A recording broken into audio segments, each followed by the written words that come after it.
I called Donald Trump a wannabe dictator. It's because he is. It's because he is. Maybe it's time for us to be a little more fierce. Because we have to ferociously push back on this. The thing that bothers a teacher more than anything is to watch a bully. Is there something going on that we're missing? Well, there's a couple of things. First of all, whose balls is he hiding in his cheeks? That's the first question I want to know. And I don't love the way he says, fierce. Yeah. Tim Walz's squeaky clean persona didn't just crack, it went up in flames like a bonfire that spiraled wildly out of control at a backyard cookout. Tyrus didn't show up to make small talk, he came armed for total destruction, and the damage was impossible to miss. This wasn't some quick jab squeezed between commercial breaks, it was a complete dismantling of Minnesota's so-called hometown hero. In true Gutfeld style, Tyrus pried open Walz's political closet like a burglar with a crowbar, and what tumbled out looked less like principled governance and more like a rejected reality show script. Once the revelations started flowing, there was no stuffing them back in. Walz looked trapped, visibly shaken, and suddenly Minnesota nice transformed into Minnesota. Not happening. The wholesome image shattered. Ian leaving behind a politician desperately trying to explain away the mess of his once pristine reputation. It's because he is. Maybe it's time for us to be a little more fierce. Because we have to ferociously push back on this. The thing that bothers a teacher more than anything is to watch a bully, to watch this bully and to stop it. And when it's a child, you talk to them and you tell them why bullying's wrong. But when it's adult like Donald Trump, you bully the out of him back. This is a weak, cruel man that takes it out and... You can almost picture Tyrus scrolling through the morning news, coffee in hand, when something finally clicked. That's it, this circus stops today. The atmosphere changed immediately when Tyrus declares enough. It's not a gentle request, it's a professional wrestler charging into the arena, microphone ready, challenging a politician while the audience goes absolutely wild. Greg Gutfeld jumped in with perfect comedic timing, cracking, "I haven't seen someone this rattled since Brian Stelter discovered intermittent fasting," and the studio erupted in laughter. The vibe was electric, pure entertainment fireworks, unfiltered and relentless. If political confrontations had weight divisions, as this wouldn't be a practice round, it'd be a heavyweight title fight with everything on the line. Masculinity is deeply part of it. That's one of the, I mean, I think it goes, and you can look at the reasons why we've had this sort of dialectic over the Me Too movement. How do you fight it? This notion I think of I could kick most of their What he's mad about is his own fault. He's mad about the image that was portrayed of him as the hunter. And who did that? You did that. We just laughed about it because the one thing you can't do is you can't front. You can't floss. Those are two key words when it comes to manhood. You can't. If you're loving this takedown, smash that subscribe button before Walz calls for another one of his trademark moments of thoughtful consideration. Tyrus didn't just nudge him, he launched him directly into the national conversation, and the collision shattered Minnesota's carefully maintained composure. The friendly neighbor persona suddenly looked more like that guy who borrows your lawnmower and then launches a political career without ever returning it. His relaxed, approachable image splintered apart, like black ice cracking across a Target parking lot in the dead of winter. And as Gutfeld perfectly put it, you can dress up incompetence with a grin, but it still reeks of bureaucracy. The audience erupted, because the punchline landed with precision, and the underlying truth cut even deeper. Yeah. A teacher snatches the bully's ass up. Yeah. Come sit with me. That's what I know. Someone's bullying. Oh, you can sit with me for a while. And then I would lean on him. I'd bully him back. He's not a teacher. He's not a politician. He's a creepy guy who can't remember his speeches. I don't know what the hell was in the water in that White House, or was everyone on the same bad cocaine?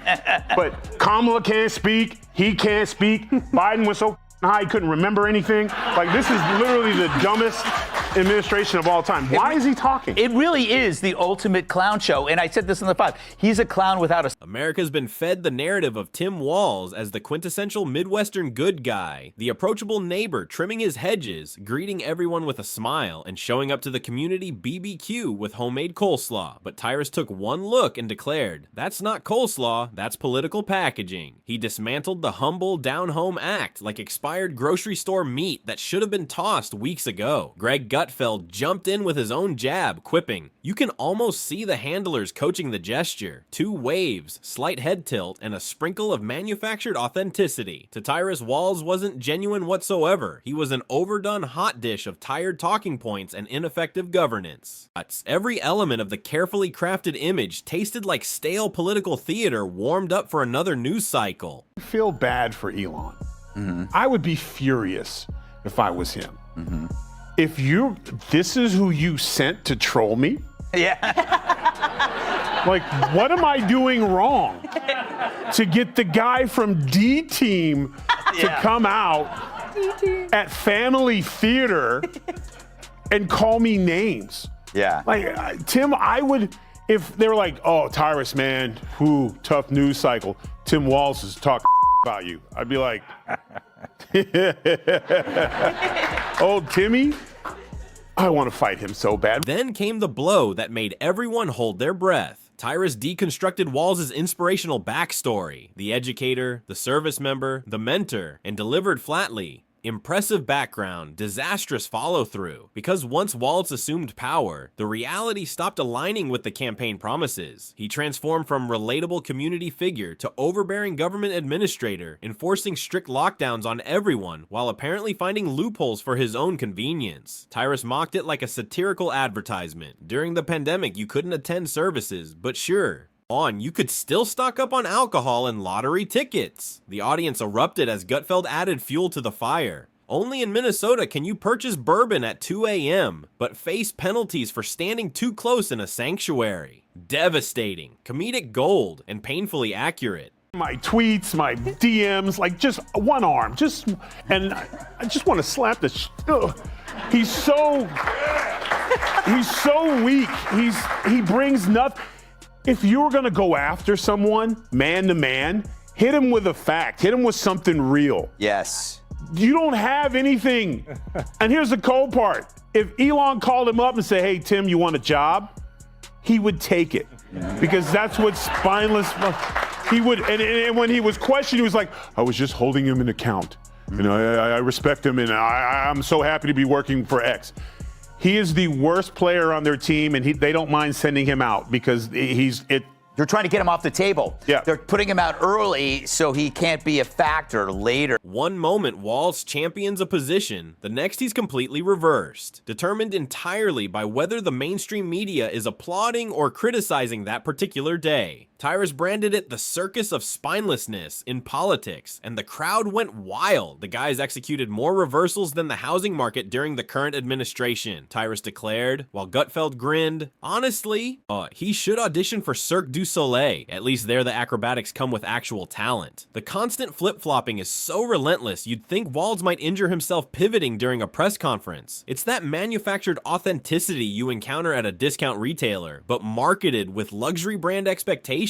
And that's precisely the type of political double standard Tyrus demolishes without mercy. And he never leaves a single scrap behind. Rachel Levine, look, he has a sports coat and a zip-up sweater underneath. No man wears that. I may have done that in the past. Yes. I won't now, Tyrus. No, and one day somebody's going to explain what a corporate income tax is to these people. It's not paid by this. It's not paid by the corporation. It's not like a building that goes, "I've got to pay taxes." It's the workers. Politics has abandoned truth. It's become pure performance art, and Walz plays the relatable everyman with practiced sincerity and that trademark aw shucks smile. Tyrus eviscerated it, comparing his approach to the birthday party magician version of leadership, because every time Walz reaches into his political toolkit, out comes another hollow commitment. Yet somehow portions of the audience still cheer, Gutfeld added, cracking, except instead of rabbits, it's just rationalizations. The magic trick fell apart once people started seeing through the misdirection. During the lockdowns, the inconsistencies became glaringly obvious. Fitness centers shuttered, alcohol retailers thriving, reason completely absent, and when civil unrest exploded across cities, Walz stood paralyzed like a stunned animal caught in oncoming traffic. Tyrus hammered the point home. He attempted to control mayhem with a spray bottle. Maybe next time arrive with an actual strategy instead of wishful thinking. That's a big red flag. Whenever you meet someone and they have to give you their resume, yeah, and then as soon as they talk, you're like, that's why you gave me your resume. Yeah, because it doesn't speak for itself. You suck. Yeah. It's like when people have their PhD on their Twitter handle. It's like, you know, this person's completely bonkers. And their pronouns. Yes. Are you mad, though, Tyrus, that, like, beards have been kind of co-opted by beta males like Tyler? No, because Watch what you say. It's like all. Wait, hold on. Watch what I say. I will around, stick my hand up your back, and make you my puppet for the rest. That's when Tyrus transformed the entire critique into sitcom territory. He portrayed Walz as the neighbor who promises to repair the fence, then arrives with masking tape and a TED Talk about compassion. Bloody Gutfeld burst out laughing, shooting back. He's like Mr. Rogers. If Mr. Rogers delegated the entire neighborhood to a committee, every grand pledge, free programs here, expanded services there, sounded inspiring right up until the bill arrived. Minnesota didn't receive a paradise. It got a collaborative school assignment where everyone copied off each other at the last minute. The end result? A slideshow full of justifications and a state barely held together by messaging, catchphrases, and an alarming amount of quick fixes. By that point, Tyrus was fully unleashed, relentless and merciless. He likened Walz's governance to karaoke night, confident opening lines, then fumbling through the chorus like he lost his place in the song. Gutfeld jumped in with a smirk. He discusses budget cuts the way people discuss New Year's resolutions. Plenty of passion, absolutely no execution. The crowd roared as Tyrus highlighted the contradiction. The self-styled advocate for everyday families now raiding those same families' wallets for every last dollar. The education system was deteriorating faster than roads during a Minnesota winter, and the governor who once educated students about accountability was now steering the state directly into a complete educational disaster. I think I would have won. Susie would say I would have won Pennsylvania easily anyway, even if the governor ran, the real governor, not the governor from Minnesota, he's a sick puppy, that guy. That poor guy, I feel sorry for him. But they made a big... Then came the complete disaster. Public safety. Gutfeld delivered deadpan. It's like watching the Titanic steered by someone who just Googled how to captain a ship. And the audience lost it. Walz preaches constantly about justice and progress, while neighborhoods crumble and storefronts vanish quicker than his polling numbers. Whenever he's under fire, he brandishes his service record like a backstage pass at a music festival. Tyrus pounced on it. Dude, this isn't a video game. You don't respawn just because you mention your uniform. He characterized Walz as a political chameleon, shifting positions with the breeze depending on whoever's got his attention that day. Savage, precise, and absolutely riveting. What do you make? Whoa, you got something there? Hold on, before we do this, man, I got to protein up. Hold on. Chug, chug, chug, chug. Oh, he's chugging it. Hold on.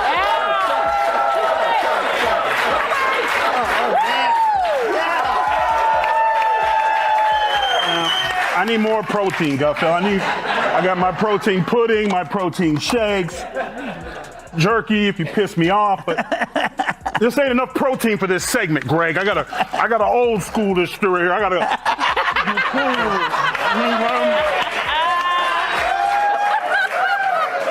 Where'd you get that? That's when Tyrus hit his rhythm, humor and critique perfectly balanced. He quipped that Walz resembles the type of person who rehearses empathy expressions, wondering, does this convey enough compassion but not too much tension? The crowd roared. Gutfeld added, if authenticity were internet connectivity, his connection would fail constantly. Walz's approach to bringing people together, they argued, just functioned about as smoothly as game night with relatives. Overturned tables, heated arguments, and somebody suddenly developing a convenient headache to bail out. To Tyrus, Walz wasn't genuinely governing. He was performing governance. A flannel-clad pitchman selling hope that's already seen better days. But Tyrus wasn't done. Far from it. He delivered the knockout that transformed amusement into stunned silence. I gotta tell you, I can't wait to debate the guy. That is, if he's willing to get off the couch and show up. So, you see what I did there? I got to tell you, pointing out just an observation of mine that I made. I just have to say it. You know it, you feel it. These guys are creepy, and yes, just Tim Walz is what you get when you hand a substitute teacher access to national security. The audience erupted as Gutfeld leaned forward, grinning. He leads like someone who believes authority just means speaking deliberately and gesturing enthusiastically. Every policy choice felt like a focus group compromise, the kind of direction that could convert a celebration into an emergency response.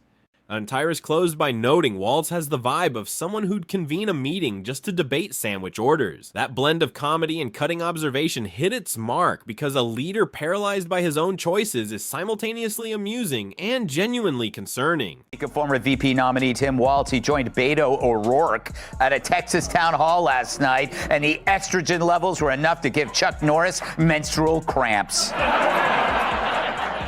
I wonder, is our strength our diversity? Our strength is our diversity. We've been talking about this for years as a country of immigrants, and we let them define the issue on immigration. We let them define the issue on DEI, and we let them define what woke is. We got ourselves in this mess because we weren't bold enough to stand up and say, you damn right we're proud of these policies. We're going to put them in, and we're going to execute them. So, wait, you lost because you weren't woke enough? By the closing act, Tyrus peeled back every layer of calculated charm until only stark reality remained. This wasn't Minnesota nice, it was Minnesota fabricated. The audience laughed, but underneath the humor were understanding glances because they saw the formula. The inconsistencies, the theatrics, the relentless acting. Walz's everyday guy facade finally crumbled under scrutiny. Gutfeld delivered the finishing touch with surgical precision. Walz is what you get when you order genuineness from a discount website, and the place went wild. Plus, Tyrus landed the final punch. This guy's managing Minnesota like he's assembling flat pack furniture, eyes closed, half the hardware missing, but radiating total self-assurance.